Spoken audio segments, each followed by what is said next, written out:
Welcome to MK easy learning maths no problem channel. आज हम solve कर रहे हैं रेशियोज़ के सॉल्व करते वक्त बहुत से स्टूडेंट्स को बहुत सी परेशानियों का सामना करना पड़ता है और रेशियोज़ उनको बेसिकली थोड़ा सा मुश्किल लगता है। तो चलें आज इसको सॉल्व करते हैं। आज हमने बिल्कुल ही बेसिक क्वेश्चन से एक स्टार्ट किया है। आज की वीडियो में अपने 2 क्वेश्चन सॉल्व करूँगी जिसके अंदर हम बताएंगे कि अगर हमारे पास कोई भी वैल्यू हो जिसको हमें ए बी सी, जिस तरीके से यहाँ पे हमें 3 वैल्यूज़ जो है रेशियोज़ की वो फाइंड करनी है और हमारे पास ऊपर जो है वो गिवन इस तरीके से क्वेश्चन या डेटा दिया हुआ होता है। तो चलें इस क्वेश्चन को रीड करते हैं और फिर इसको फर्दर सॉल्व करते हैं। If A ratio B is equals to 2:3, B ratio C is equals to 4:5 and then find A ratio B ratio and C. अब यहाँ पर क्वेश्चन ये है कि जो सम स्टूडेंट्स हैं उनको प्रॉब्लम होता है कि ये जो वैल्यूज़ हैं ये इसमें से किसकी है और किसकी नहीं है। तो इसके लिए बिल्कुल जो है वो एक बेसिक सा ये हिंट है कि जो फर्स्ट वैल्यू होती है वो हमारे जो फर्स्ट रेशो है उसकी वैल्यू होती है। फॉर एग्जांपल यहाँ पर हमारे पास ए दिया हुआ है तो ए की वैल्यू है 2 और बी की वैल्यू है 3। तो इसी तरीके से जब हम आगे बढ़ेंगे तो ये बी है तो बी की वैल्यू है 4 और सी की वैल्यू आएगी 5। तो हम इस तरीके से इसको सॉल्व करते हैं। तो जितने भी रेशोज हमें दिए हुए हैं हम पहले वो लिख लेते हैं। जैसे यहाँ पे हमें दिया हुआ है रेशो ए और साथ में दिया हुआ है रेशो बी। तो मैंने अब रेशो ए और बी दोनों उतार लिया है, साथ में अब इसकी मैं वैल्यूज उतार लेती हूँ। ए की वैल्यू है हमारे पास 2 और बी की वैल्यू है 3। अब फर्दर जाएंगे, फर्दर हमारे पास उन्होंने बी और सी दिया हुआ है। तो अब यहाँ पर देखिए यहाँ पे हमारे पास सिर्फ बी है, सी नहीं है, तो मैं यहाँ पर सी जो है उसको भी लिख लेती हूँ। अब बी की जो वैल्यू हमें दी हुई है वो है 4 और सी की वैल्यू है 5। तो यहाँ पर हम लिख नहीं सकते 5 इस वजह से क्योंकि यहाँ पर जो 4 की वैल्यू है तो वो कहाँ लिखेंगे, तो फिर हम उसके जो नीचे नंबर है वहाँ पर जाते हैं। तो बी की वैल्यू अब हम यहाँ पर लिखेंगे 4 और फिर उसके बाद उसकी वैल्यू लिखेंगे 5। तो यहाँ मैं 4 लिख लेती हूँ और रेशो 5। तो ये हमने अपने क्वेश्चन को उतार लिया है। अब यहाँ पर क्वेश्चन ये है कि ये जो हमारे पास एम्प्टी स्पेसेस बच गई हैं हम इनका क्या करें। तो इसके लिए जो है मुख्तलिफ मेथड होते हैं। बास जो है वो हम इसमें मल्टीप्लाई के मेथड को, यानी कि हम क्रॉस इस तरीके से मल्टीप्लाई भी कर लेते हैं, लेकिन आज हम जो है वो दूसरे मेथड से करेंगे। आज हम इस मेथड से नहीं करेंगे, वरना करने में इस मेथड से भी कोई इशू नहीं है। मुख्तलिफ मैथ्स के सम को मुख्तलिफ तरीक़ों से हम सॉल्व कर सकते हैं।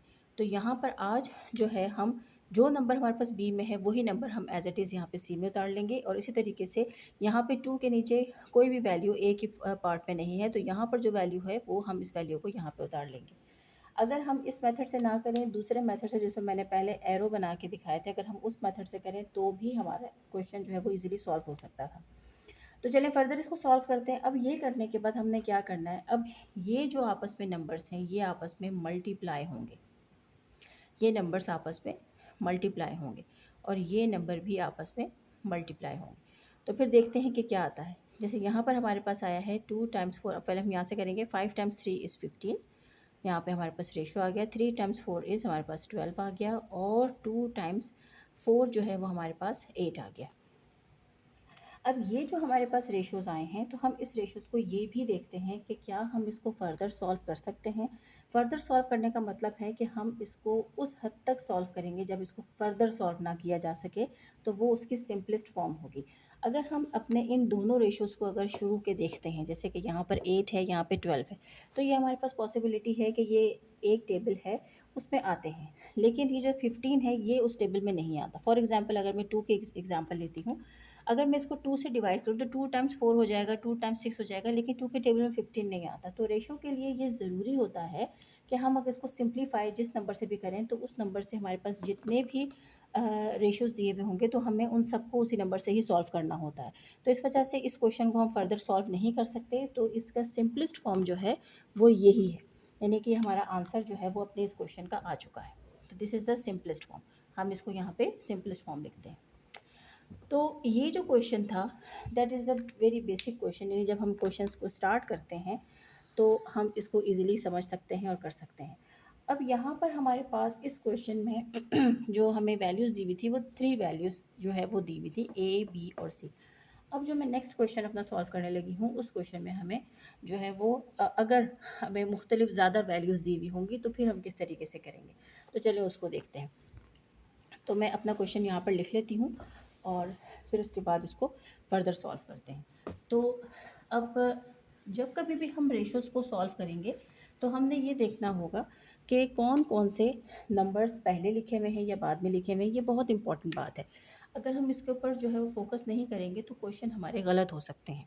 अब यहाँ पर हमारे पास जो क्वेश्चन वो दे रहे हैं हमें, उसमें उन्होंने वैल्यूज़ कुछ इस तरीके से दी हुई हैं। जैसे कि ए और बी की वैल्यू हमें 2 और 3 दी हुई है। इसी तरीके से बी सी की वैल्यू जो है वो हमें उन्होंने दी हुई है 4:5।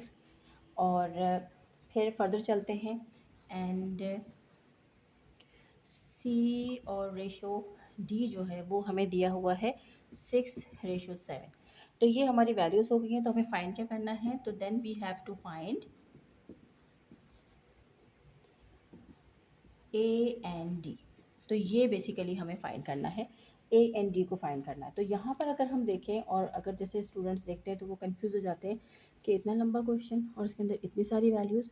तो यहाँ पर देखें हमें बेसिकली 4 वैल्यूज़ उन्होंने दी हुई हैं, ए बी सी और डी की। तो वन बाय वन हम इसको सॉल्व करते हैं। जैसे ए बी को पहले उतार लेते हैं, फिर उसके बाद बी सी को उतार लेंगे, फिर सी डी को उतार लेंगे। तो फिर देखते हैं हमें फर्दर उसके आगे क्या करना होगा। तो यहाँ पे मैं लिखती जाती हूँ।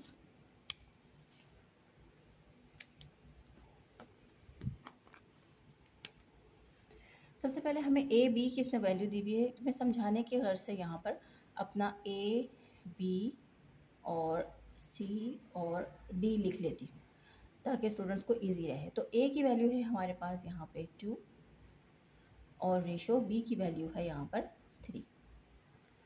फर्दर चलते हैं। फर्दर उसने हमें दिया हुआ है बी और सी। तो यानी कि अब हमारे पास ये वैल्यूज़ हमने यूज़ करनी है। तो बी की वैल्यू है हमारे पास 4 और सी की वैल्यू है हमारे पास 5। ऑलराइट, अब फर्दर चलेंगे। अब यहाँ पे हमें नेक्स्ट उसने सी और डी की वैल्यू दी हुई है। तो सी की वैल्यू है हमारे पास यहाँ पर 6 और डी की वैल्यू है 7। तो सी की वैल्यू है 6 और डी की वैल्यू है 7। तो ये कुछ इस तरीके से हमारे पास जो है वो बन गया है हमारा रेशो का टेबल। तो सबसे पहले अब इसको ये देखना है कि यहाँ पे बहुत सारे जो हैं वो नंबर्स मिसिंग हैं। जैसे अगर यहाँ पर देखें तो यहाँ पे कुछ नहीं है, यहाँ पे कुछ नहीं है। इसी तरीके से यहाँ पे बी के पास नहीं है, यहाँ पे ए के पास 2 वैल्यूज़ नहीं। तो इसका सिंपल जो है वो एक मेथड है, वो यही है कि जो नंबर आपके पास है, जैसे कि यहाँ पर हमारे पास 3 है, यहाँ पे कुछ नहीं है, तो हम यहाँ पर इन दोनों वैल्यूज़ में 3 को जो है वो ऐड कर लेते हैं। इसी तरीके से यहाँ पर हमारे पास 5 के पास कुछ नहीं है, तो यहाँ पर हम 5 ऐड कर लेते हैं। अब हम बात करते हैं अपने नीचे वाली वैल्यू की। यहाँ पर देखिए हमारे पास बी में कोई वैल्यू नहीं है, तो पोर्शन लगा के हम यहाँ पर 6 लिख देंगे। और इसी तरीके से अगर जब हम 2 में देखते हैं तो 2 में हमारे पास ये वैल्यू है 4, तो हम यहाँ लिख देंगे। और नीचे जो है वो हम अपना जो यहाँ पर वैल्यू आई है 6, हम उसी को ही उतार लेंगे। तो इस तरीके से जो है ये हमने अपने जो फ्रैक्शंस हैं उनको उतार लिया है, यानी इनको टेबल को अपने को कंप्लीट कर लिया है। तो अब हम इनको फर्दर मल्टीप्लाई करते हैं। जैसे हमें मालूम है कि जितने भी हमारे पास नंबर्स होते हैं हम उन्हें एक दूसरे के साथ मल्टीप्लाई करते हैं। तो सबसे पहले हमने अपने नंबर 2 को 4 से मल्टीप्लाई करना है। तो 2 टाइम्स 4 जो है वो 8 होता है। यहाँ पे मैं मल्टीप्लाई की साइन लगा लेती हूँ। अब उस 8 को हमने मल्टीप्लाई करना है 6 से, इस तरीके से। तो जब हम 8 को हम 6 से मल्टीप्लाई करेंगे तो हमारे पास यहाँ पर आ जाएगा 48। अब फर्दर चलते हैं।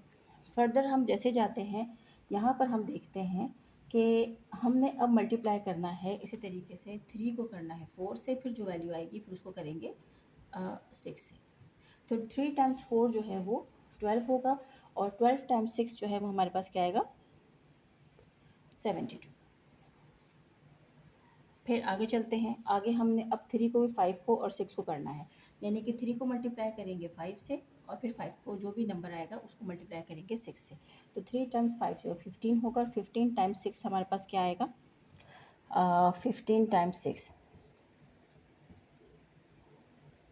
ये हमारे पास आ गया है 90। तो यहाँ पर हम लिख लेंगे 90 और फिर अब इसी तरीके से इसको मल्टीप्लाई करेंगे और फिर इसको मल्टीप्लाई करेंगे।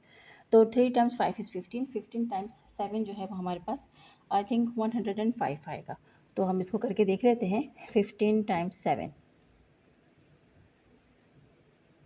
यस, ये हमारे पास आ गया 105।